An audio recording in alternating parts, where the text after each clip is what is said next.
Hello everyone. Hi, I am Neha Agarwal. Today I welcome you all in my channel Foundations of Commerce Education.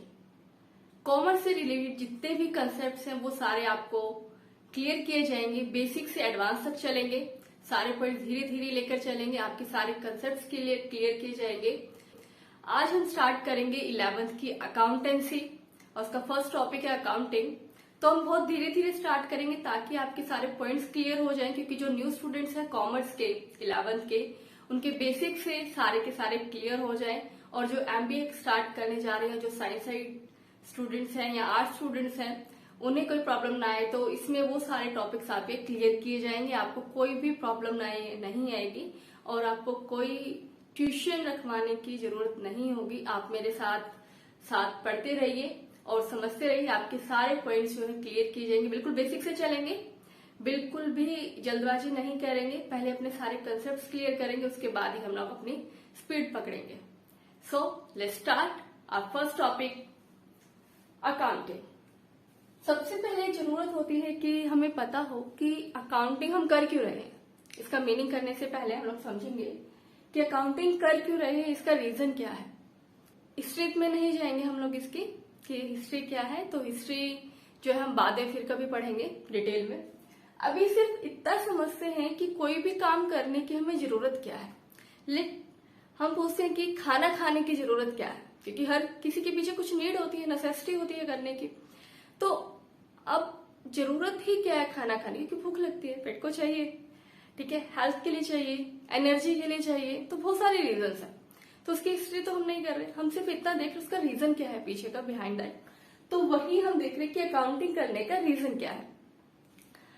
Accounting actually क्या होता है कि हम सब क्या करते हैं, रिकॉर्ड्स रखते हैं, हम सब कुछ भी खर्चा करते हैं घर पर।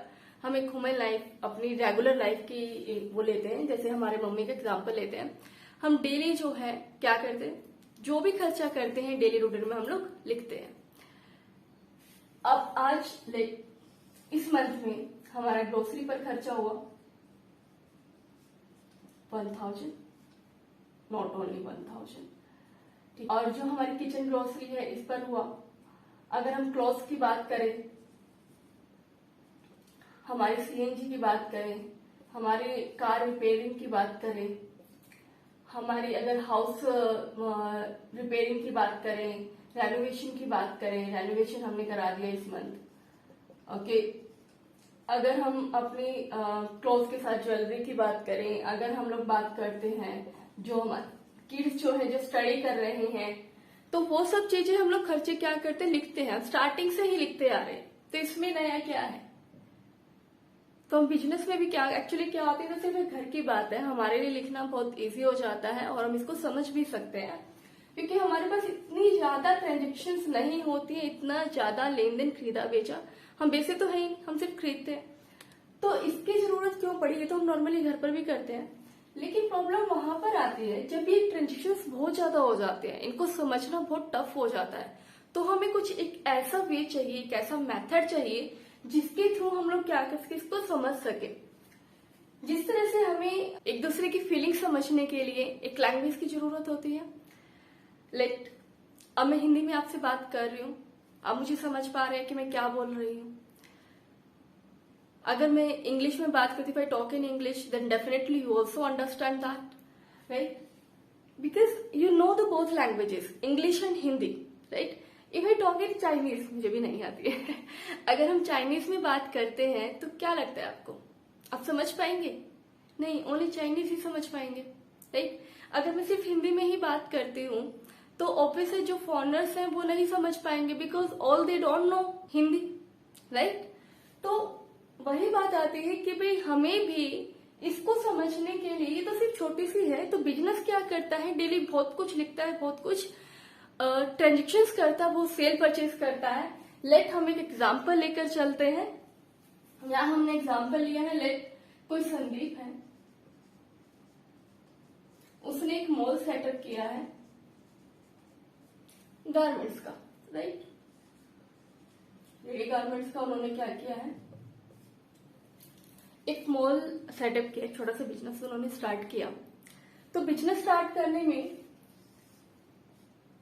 उन्होंने देखा कि सबसे पहले तो मुझे कैपिटल चाहिए, पैसा मुझे लगाना होगा, राइट। उन्होंने कैपिटल लगाई बिजनेस के अंदर, फिर उन्होंने ऑब्वियस है कैपिटल जो लगाया उसको कहाँ कहाँ लगाया होगा, उन्होंने कुछ एसेट्स भी परचेज की होंगी, फर्नीचर भी परचेज किया होगा,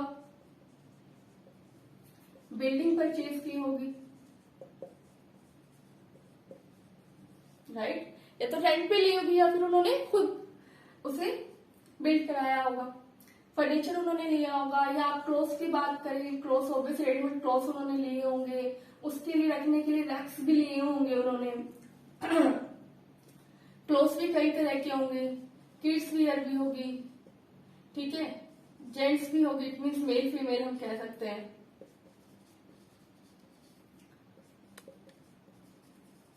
फीमेल में भी बहुत सारी वैरायटीज होंगी, टॉप्स होंगे, कुर्ताज होंगे, जीन्स हो गई, तो यहाँ पर भी बहुत सारी वैरायटीज होंगी। मेल में भी डिफरेंट डिफरेंट वैरायटीज होंगी, राइट। अब ये तो सिर्फ मैंने थोड़ा सा ही लिखा है, अभी भी काफी चीजों की उन्हें जरूरत होगी।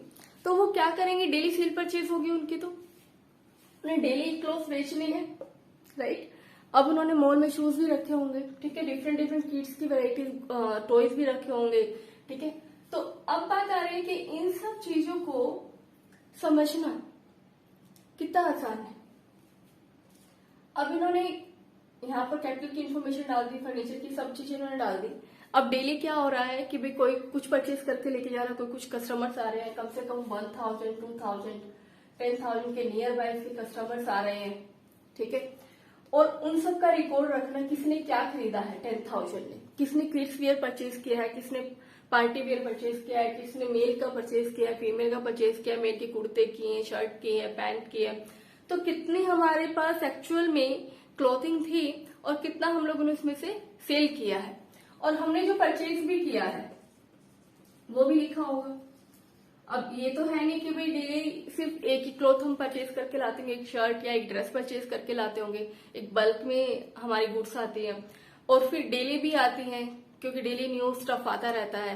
तो डेली इतनी सारी चीजें आ रही हैं और इतनी सारी चीजें सेल हो, 10,000 customers is not a small thing कि हम लोग याद रख सके। यहाँ पर मम्मी के लिए याद रखना बहुत ईजी है कि मैंने अपनी बेटी को 4 ड्रेसेस दिलवाई हैं, ठीक है, लेकिन हमारे लिए बिजनेस के लिए बहुत ही टफ हो जाता है उस चीज को समझना कि हमने कितने लोगों को क्या सेल किया है, फिर हम उसका रिकॉर्ड कैसे रखें, हम कैसे पता लगा सकते हैं कि हमें कुछ बेनिफिट हो भी रहा है या नहीं हो रहा है।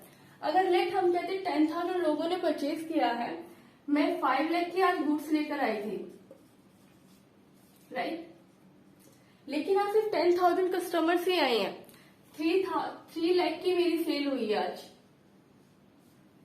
राइट। तो अब मैं आज गुड्स लेकर आई थी 5 लाख का और अभी तक सिर्फ 3 लाख की ही सेल हुई है, अभी 2 लाख बचा हुआ और मैच लेकर गए होंगे, राइट। क्रेडिट पर भी लेके जाते हैं या फिर हम गुड्स परचेज करते हैं वो भी क्रेडिट पर लेते हैं। तो अगर हम चाहते हैं कि हर किसी की पर्टिकुलर इन्फॉर्मेशन मिले और हमें फ्यूचर में पता चले हमें प्रॉफिट और लॉस है, सिर्फ यूं लिखकर काम नहीं चलेगा, इसको एनालाइज भी करना होगा, इंटरप्रेट भी करना होगा। इट मीन इससे कुछ रिजल्ट भी तो निकलना चाहिए। क्या ये नंबरिंग इनफ है? 3 लाख कोई समझ पा रहा है 3 लाख क्या है? कोई समझ पा रहा है 5 लाख में 3 लाख मीन 2 लाख हमारा लॉस हो गया? बट नहीं, ये सिर्फ 1 डे ट्रांजेक्शन है और 1 डे में आप प्रॉफिट लॉस को कैलकुलेट नहीं कर सकते। तो इसीलिए हमें किसी ऐसी चीज की जरूरत है जो हर कोई उसे समझ सके, अंडरस्टैंड कर सके, उसमें यूनिफॉर्मिटी बनी रहे। अब हमारे लिए समझना थोड़ा सा टफ है, तो क्या हुआ, हमारे जो एंस्टर्स थे या फिर जिन्होंने अकाउंटिंग को डेवलप किया था, उन्होंने हमें बताया कि किस तरह से हम इसे रिकॉर्ड कर सकते हैं कि जैसे आप मुझे समझ पा रहे हैं विद हिंदी लैंग्वेज और इंग्लिश लैंग्वेज, उसी तरह से इसे भी समझना जरूरी है ताकि ये सभी की समझ में आ जाए, अंडरस्टैंडेबल हो और यूनिफॉर्मिटी हो, ताकि दूसरा बिजनेस जो सेम मोल ओपन हुआ है मैं उससे बेटर कर रहा हूं। ऑब्वियस है हम हमेशा अपने आप को दूसरे से कंपेयर करते हैं, राइट। तो हमें क्लियर होना चाहिए कि हम दूसरे से कितना बेटर परफॉर्म कर रहे हैं, क्योंकि हम मार्केट में है। अगर दूसरा जो है डेली की 5 लाख सेल कर रहा है, 10 लाख सेल कर रहा है, तो what is the problem in our business? तो हमारे बिजनेस में क्या प्रॉब्लम है कि हम लोग इतनी सेल नहीं कर पा रहे, मार्केट जब इतनी बड़ी है फिर भी हम लोग इतना सेल नहीं कर पा रहे, तो उसका रीजन क्या है? तो इस वजह से हम लोग क्या करते हैं, एक लैंग्वेज लेकर आए जो हमें ये समझा सके कि हमें किस तरह से इन ट्रांजेक्शन्स को नोट डाउन करना है, किस तरह से इसे एनालाइज करना है, किस तरह से इंटरप्रेट करना है, ताकि हम सबको जो इन्फॉर्मेशन हम समझना चाहते, एक लेमैन समझना चाहता है, वो समझ सके। क्योंकि मेरे लिए समझना ये टफ है, एक लेमैन के लिए। मैं पढ़ चुकी थी इसलिए थोड़ा सा इजी है, बट अगर एक नॉर्मल पर्सन की मैं बात करूं, अगर हम उसे नॉर्मली पूछते कितना खर्चा हो, क्या वो बता देगा? क्या मुझे बता सकते हैं कि आपका जो पर्टिकुलर कस्टमर है उसके लास्ट मंथ की इंफॉर्मेशन क्या है? आपने लास्ट मंथ में एक्चुअल में टोटल कितनी क्रेडिट सेल की है या कैश सेल की है? तो वही चीज आती है। तो इन सब को प्रॉपरली रिकॉर्ड करने के लिए हमें क्या जरूरत पड़ी? एक लैंग्वेज की जरूरत पड़ी, ताकि लेमैन भी इसे समझ पाए और अपने सेम बिजनेस के साथ हम कंपेयर कर सके। उसके लिए हमें एक लैंग्वेज की जरूरत पड़ी, वो क्या थी? अकाउंटिंग। इसीलिए बोलते हैं अकाउंटिंग एक लैंग्वेज है जो हमें, सिर्फ हमें नहीं, बिजनेसेस को एक दूसरे के अकाउंट्स, एक दूसरे की जो भी कुछ उनके बिजनेस में एक्टिविटीज परफॉर्म हो रही है उनको समझने में हेल्प करे, और हम दूसरे बिजनेस से कंपेयर भी कर सके कि हमारा बिजनेस कैसा चल रहा है, दूसरे कैसा चल रहा है। ऑब्वियस है, हम बिजनेस किस लिए करते हैं? प्रॉफिट अर्न करने के लिए। अगर प्रॉफिट ही नहीं हो रहा है, अगर इनकम ही नहीं आ रही है, तो उसका बेनिफिट ही क्या होगा? तो इसी वजह से हम लोग क्या करते हैं, अकाउंटिंग प्रिपेयर करते हैं, ताकि हमें पता हो कि फ्यूचर में हमें कितना प्रॉफिट हुआ है, हमारे पास कितनी इनकम है, कितनी सेल हुई है, कितनी परचेजेस हुई है, बिल्डिंग पर कितना खर्च हुआ है, इलेक्ट्रिसिटी पर कितना खर्च हुआ है, वेजेस हमने कितनी दी है, हमने सैलरी कितनी दी है, कितने ऑफिस का अलग है। It means each and every information जो हमारे पास है उसको समझने के लिए, अपना प्रॉफिट लॉस देखने के लिए हमें एक लैंग्वेज की जरूरत थी, और वो लैंग्वेज है अकाउंटिंग। क्लियर है यहाँ तक? इसीलिए हमें इसको समझने के लिए अकाउंटिंग की जरूरत पड़ी। तो अब चलिए समझते हैं कि अकाउंटिंग का मीनिंग क्या है। जब भी हमें कुछ भी चीज समझनी होती है, किसी का भी मीनिंग अंडरस्टैंड करना होता है, तो हमेशा हमें क्या करना चाहिए? उस वर्ड को 2 पार्ट्स में स्प्लिट कर देना चाहिए। 2 पार्ट्स नहीं, ओनली 3 में होता तो 3 में, 4 में होता तो, मतलब सिंपल कहने का मतलब ये है कि उसे हमें स्प्लिट कर लेना चाहिए, ताकि उसे समझना हमारे लिए इजी हो जाए। चलते हैं आगे। इसको अगर 2 पार्ट में स्प्लिट करते हैं, account plus ING, right? 2 part में स्प्लिट हो गया। अब एक एक का मीनिंग समझते हैं। सबसे पहले जो इजी वन है उसे समझते हैं, आईएनजी। बचपन से आप पढ़ते आ रहे हैं, रहा है, रहे हैं, हो रहा है। जब भी कंटिन्यूअस टेंस आए, जब भी आईएनजी आए, इसका मतलब क्या है? कॉन्टिन्यूस टेंस है। कॉन्टिन्यूस टेंस का मतलब क्या है? लगातार चल रहा है, हो रहा है। इट मीन्स आप बोलते हैं प्रेजेंट कॉन्टिन्यूस टेंस, यानी कि जो प्रेजेंट में जो भी चीज चल रही है। It means I am teaching, ठीक है, I am making video, it means मैं कर रही हूँ, ये चल रहा है, हो रहा है, मैं पढ़ा रही हूँ। इट मीन्स रहा है, रहे, यही सब होता है ना। तो ये क्या होता है? कंटिन्यूस टेंस होता है, यही होता है ना। तो इसको थोड़ा सा सिंपल अपना उसमें ही चलते हैं। जब रहा है, रहे हैं, हो रहा है, तो आईएनजी का मीनिंग तो सिर्फ एक ही निकलता है ना, कि कॉन्टिन्यूस है, लगातार की बात कर रहा है। कोई चीज ऐसी है जो रेगुलर चलती जा रही है, चलती जा रही है, चलती जा रही है, उसी में हम लोग आईएनजी ऐड करते हैं। वो कंसेप्ट यहाँ भी फॉलो करते हैं। तो आईएनजी का मतलब है वो कॉन्टिन्यूस चीज जो लगातार चलती जा रही है। तो हम अपने टेक्निकल टर्म में चलते हैं, इसे हम और क्या कह सकते हैं? प्रोसेस। प्रोसेस में क्या होती है? लगातार चलते जाते हैं किसी चीज की प्रोसेस, वो कभी खत्म नहीं होती। जब वो प्रोडक्ट तैयार हो जाता है तो प्रोसेस खत्म है, लेकिन फिर से स्टार्ट हो जाती है, राइट? तो उसी तरह से प्रोसेस चलती रहती है। प्रोसेस किस पर डिपेंड होती है? स्टेप्स पर। कुछ स्टेप्स होते हैं, उनको हम फॉलो करते हैं, वो कंप्लीट होते हैं, देन अगेन हम उस स्टेप्स पर आ जाते हैं, मतलब कि वो फिनिश नहीं होते, कुछ टाइम के बाद फिर से उन्हें रिपीट करना होता है। उसी तरह से हमारी आईएनजी का मीनिंग क्या हो गया? अब हम अपने टेक्निकल, क्योंकि आपने कहा है अकाउंटिंग एक लैंग्वेज है, तो इसकी अपनी पर्टिकुलर क्या होंगे? वोकैबुलरी होगी, वर्ड्स होंगे। तो इसी तरह से इसका वर्ड क्या आ जाएगा यहाँ पर? प्रोसेस। आई थिंक सबको आईएनजी का मीनिंग क्लियर होगा। कभी भी कोई भी पॉइंट आता है, कोई भी वर्ड आता है जिसके पीछे आईएनजी है, तो वो उसी फॉर्म में ही जाता है, हमेशा प्रोसेस की फॉर्म में ही जाएगा। तो इसको समझना आई थिंक इजी हो गया होगा। अब चलते हैं अकाउंट पर। अकाउंट क्या होता है?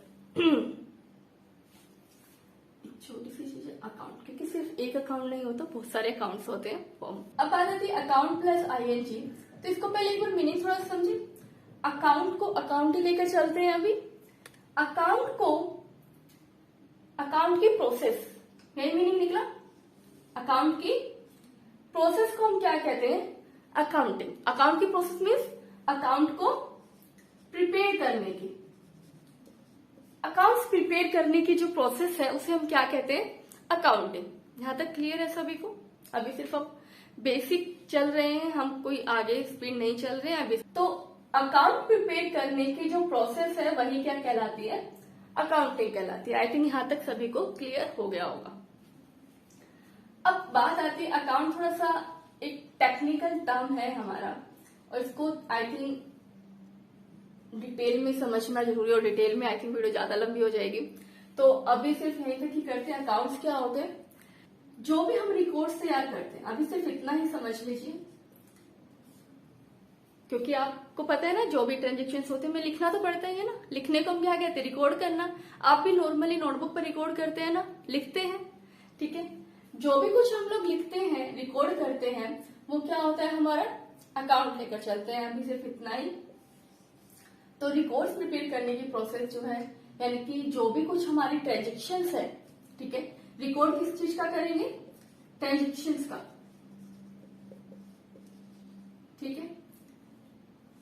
रिकॉर्ड किसका करेंगे? ट्रांजेक्शन का। जो भी ट्रांजेक्शन हम रिकॉर्ड कर रहे हैं उनको किस तरह से प्रिपेयर करना है, किस तरह से लिखना है, किस तरह से रिकॉर्ड करना है, किस तरह से उनसे रिजल्ट निकालना है।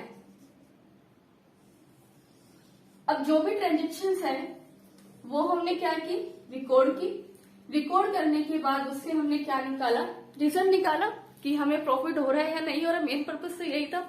तो अब ये सब करने की जो प्रोसेस है, पहले ट्रांजेक्शन्स फाइंड आउट करना पड़ेगा ना, और फिर उसे रिकॉर्ड करना पड़ेगा, और फिर उसे एक्चुअल में रिजल्ट हम निकालेंगे। तो ये सब करने की जो प्रोसेस है, ये जो करने के जो स्टेप्स है प्रिपेयर करने की, उसी को हम क्या कहते हैं? अकाउंटिंग कहते हैं।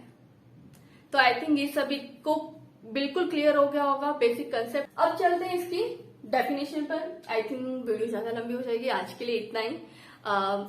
मिलते हैं हमारी नेक्स्ट वीडियो में, जिसमें हम अकाउंटिंग की डेफिनेशन और उसकी प्रोसेस को समझेंगे। सो अगर आपको अच्छा लगा हो तो please like and subscribe my channel. सबसे पहले मेरी वीडियो देखने के लिए बेल आइकन प्रेस करें। And thank you so much for watching my video.